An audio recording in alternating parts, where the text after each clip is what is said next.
ক্বালা রাসূলুল্লাহ সাল্লাল্লাহু আলাইহি ওয়াসাল্লাম, আল্লাহর নবী বলেন, রাকাতাল ফজরি আহাব্বু ইলাইয়া মিনাদ দুনিয়া ওয়া মা ফিহা, ফজরের নামাজের আগের 2 রাকাত সুন্নাত দুনিয়া এবং দুনিয়ার মধ্যে যা আছে সবচাইতে আমার কাছে বেশি প্রিয়। ফজরের নামাজের সুন্নতটা যদি পারেন বাসায় পড়বেন। ঘড়ির দিকে তাকাইছেন, তাকায় দেখেন 20 মিনিট বাকি আছে, বাস সুন্নতটা বাসায় পড়েন। প্রথম কাজ সুন্নত বাসায় যদি পারেন আর কি বাসায় পড়েন। দ্বিতীয় কাজ, ফজরের সুন্নতে প্রথম রাকাতে কুল্লিয়া আইয়ুহাল কাফিরুন পড়বেন, দ্বিতীয় রাকাতে কুল হু আল্লাহ। বলেন প্রথম রাকাতে কোন সূরা? আইয়ুহাল কাফিরুন, দ্বিতীয় রাকাতে কুল হু আল্লাহু আহাদ। নবীজি মসজিদে আসছে, তো এক সাহাবা নামাজ পড়তেছে, আল্লাহু আকবার। তো নামাজে সূরা ফাতিহা পড়ার পর উনি আস্তে আস্তে পড়তেছে কুল্লিয়া আইয়ুহাল কাফিরুন প্রথম রাকাতে। তো নবীজি শুনে ফেলছে আস্তে কানে দিয়া।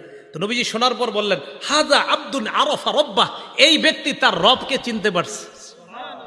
দ্বিতীয় রাকাতে ওই সাহাবা পড়লেন কুল হু আল্লাহু আহাদ, আল্লাহ নবী বললেন হাদা আব্দুন আমানা বিরব্বি, এই ব্যক্তি তার রবের উপর পরিপূর্ণ ঈমান আনছে। এজন্য আজকে থেকে আমলটা মনে রাখবেন, ফজরের সুন্নতে প্রথম রাকাতে কুল্লিয়া আইয়ুহাল কাফিরুন, দ্বিতীয় রাকাতে কুল হু আল্লাহ। আরেকটা সুন্নতে আমলটা করবেন, বলবো?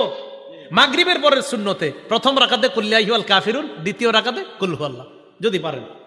বাকি ফজরের সুন্নতে প্রথম রাকাতে কুল্লিয়া আইয়ুহাল কাফিরুন, দ্বিতীয় রাকাতে কুল হু আল্লাহ। এটার দ্বারা কি উদ্দেশ্য জানেন?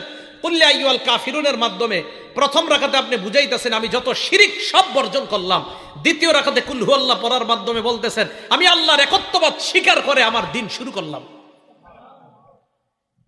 আরেকটা আমল যদি পারেন, যদি সম্ভব হয়, এটা ওলামারা পারবে, আপনারা যদি পারেন আর কি, কোরআন শরীফ মুখস্থ সাধারণদের মধ্যে মুখস্থ করার একটা আয়াত মুখস্থ করতে পারবেন না ইনশাল্লাহ? সূরা বাকারার 136 নম্বর আয়াত ফজরের প্রথম রাকাতে মাঝে মাঝে, সূরা বাকারার 136 নম্বর আয়াত, আল্লাহ বলেন কুলু আমান্না বিল্লাহি ওয়া মা উনজিলা ইলাইনা ওয়া মা উনজিলা ইলা ইব্রাহিমা ওয়া ইসমাঈলা ওয়া ইসহাকা ওয়া ইয়াকুবা ওয়াল আসবাতি ওয়া মা উতিয়া মূসা ওয়া ঈসা ওয়া মা উতিয়ান নাবিয়্যুনা মির রাব্বিহিম লা নুফাররিকু বাইনা আহাদিম মিনহুম ওয়া নাহনু লাহু মুসলিমুন। এটা এক রাকাতে, ফজরের প্রথম রাকাতে। ফজরের নামাজের দ্বিতীয় রাকাতে পড়বেন সূরা আলী ইমরানের 64 নম্বর আয়াত। ওই আয়াতে আল্লাহ পাক রব্বুল আলামিন বলেন, কুল ইয়া আহলাল কিতাবি তাআলাউ ইলা কালিমাতিন সাওয়াইন বাইনানা ওয়া বাইনাকুম আল্লা না'বুদা ইল্লাল্লাহ ওয়া লা নুশরিকা বিহি শাইআ ওয়া লা ইয়াত্তাখিযা বা'দুনা বা'দান আরবাবাম মিন দুনিল্লাহ ফাইন তাওয়াল্লাউ ফাকুলু আশহাদু বিআন্না মুসলিমুন। ফজরের প্রথম রাকাতে কুল ইয়া আইয়ুহাল কাফিরুন, দ্বিতীয় রাকাতে কুল হু আল্লাহ। যদি পারেন মাঝে মাঝে প্রথম রাকাতে সূরা বাকারার 136 নম্বর আয়াত, দ্বিতীয় রাকাতে সূরা আলী ইমরানের 64 নম্বর আয়াত। তাহলে এবার আসেন, প্রথম গেল ফজরের সুন্নত, বেশি সময় থাকলে ঘরে পড়ে নেবেন।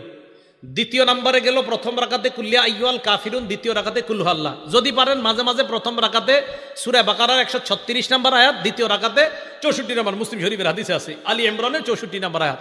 3 নম্বর কাজ, সুন্নত পড়ার পর আল্লাহর কাছে একটা দোয়া করবেন, আল্লাহুম্মা রাব্বা জিবরাইলা ওয়া মিকাইলা ওয়া রাব্বা মুহাম্মাদিন সাল্লাল্লাহু আলাইহি ওয়াসাল্লাম আউযু বিকা সালাসা মাররাত আউযু বিকা মিনান নার সালাসা মাররাত। বাংলায় বলবেন, হে জিবরাইলের রব, হে মিকাইলের রব, হে মুহাম্মদ সাল্লাল্লাহু আলাইহি ওয়াসাল্লামের রব, আমি আপনার কাছে জাহান্নাম থেকে পানাহ চাই। এটা 3 বার বলবেন। ফজর পড়লেন, সুন্নত পড়লেন, সুন্নতের পর আল্লাহর কাছে বলবেন, আল্লাহ জিবরাইলের রব, মিকাইলের রব, মুহাম্মদ সাল্লাল্লাহু আলাইহি সাল্লামের রব, আমি আপনার কাছে জাহান্নাম থেকে পানাহ চাই। 3 বার বলবেন। এটা বলার পর চতুর্থ কাজ, ফজরের সুন্নত পইরা বিবির দিকে তাকাইবেন। যদি ঘরে পড়েন, কার দিকে তাকাবেন?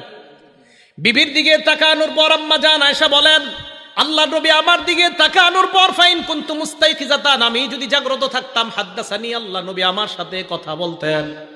তাহলে মনে রাখবেন, ফজরের সুন্নত পড়ার পর বিবির দিকে তাকানোর পর যদি দেখেন বিবি জাগ্রত, কথা বলবেন। এই নিয়তে কথা বলবেন, আমার নবী তার বিবির সাথে কথা বলতেন, আমিও বিবির সাথে কথা বললাম, আল্লাহ নবীর সুন্নত আদায় হয়ে যায়। আম্মা জান বলেন, ফাইন কুনতু নাইমা, নবী আমার দিকে তাকায় যদি দেখতেন আমি ঘুমন্ত, আই ফাজানি, আমাকে জাগায়া দিতেন। তাহলে সুন্নত পড়ার পর বিবির দিকে তাকানোর পর আপনার 2 কাজ। 1 নাম্বার, যদি দেখেন বিবি জাগ্রত, কথা বলবেন। যদি দেখেন বিবি ঘুমন্ত, তাহলে বিবিকে জাগায়া দিবেন। এই গেল চতুর্থ আমল। পঞ্চম আমল যদিও করতে বলবো, আমি বলবো আপনারা বেশিক্ষণ করেন না। আম্মা জান আয়েশা বলেন, নবীজি যখন দেখতেন ফজরের অনেক সময় বাকি আছে, আল্লাহ নবী সুন্নত পড়ার পর ইত্তজা আলা শিক্কিহিল আইমান, নবীজি ডান কাত হয়ে একটু শুইতেন। আপনারা শুইলে তো ঘুমাই যাবেন।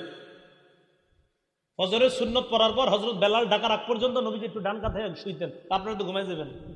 আপনারা কি করবেন?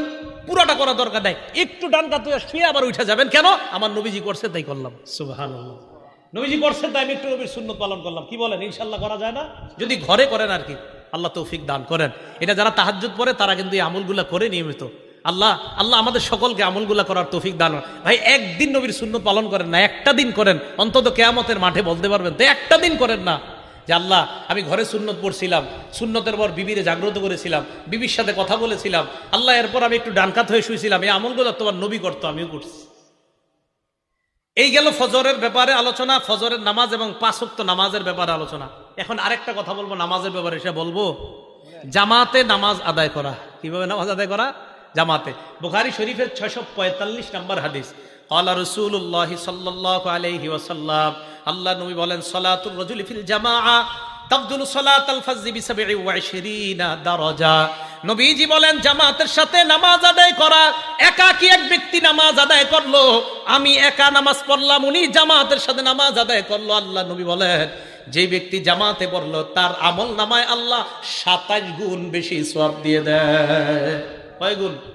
27 গুণ। রিয়াজুস সলিহিনের একটা হাদিস শুনে, একটা কিতাব আছে রিয়াজুস সলিহিন, ইমাম নববীর লেখা।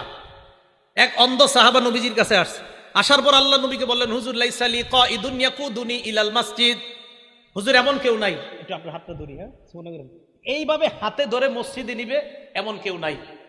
তো নবীজি বললেন, তো তুমি কি বলতে চাও? হুজুর আমি অন্ধ। তো অন্ধ হয়েছে তো কি হয়েছে? অন্ধ মানুষ তো হুজুর, আমি যে কারো হাত ধরে আসবো বা কেউ আমার ধরে আনলে এরকম নাই। তুমি কি বলতে চাও সেটা বলো। হুজুর আমি কি বাসায় নামাজ পড়লে হবে, ঘরে নামাজ পড়লে হবে? তখন নবীজি একটু চিন্তা করে বল, হ্যাঁ ঠিক আছে, ঘরে নামাজ পড়ো যাও। এতটুকু বুঝছেন সবাই? অন্ধ সাহাবা, মসজিদে আসার মতো কেউ নাই, নবীজি বললেন হ্যাঁ ঘরে নামাজ পড়ো। হাদিস কিন্তু শেষ হয় নাই, একটু শুই না, কেউ দৌড় দেন না, পুরাটা শোনেন। ফালাম্মা ওয়াল্লাহ, অন্ধ সাহাবা যখন বাড়ির দিকে রওনা করছে, দাহু, নবীজি ডাকছে, শোনো শোনো শোনো, হাল তাসমাউন নিদা, তুমি কি বাসায় যখন থাকো আজানের আওয়াজ শোনো? জি হুজুর আজান তো শুনি। নবীজি বললেন ফাজিব, তাহলে নামাজে আসো। তাহলে কোথায় আসো? এখানে আপনারা যে কয়জন অন্ধ আছেন, তাহলে কি বোঝা যায়? অন্ধ সাহাবাকে প্রথমে বললেন বাসায় নামাজ পড়ো, আজান শুনুনি? কয় জি হুজুর শুনি। মসজিদে আসো। এখন তো মাশাআল্লাহ মাইকের আওয়াজ মুখের চেয়ে আরো কম যায় না বেশি যায়? তো কি পরিমাণ নামাজে আসা উচিত। ভাই জামাত মিস করেন না, পুরুষরা জামাত মিস করেন না, জামাতে আইসেন।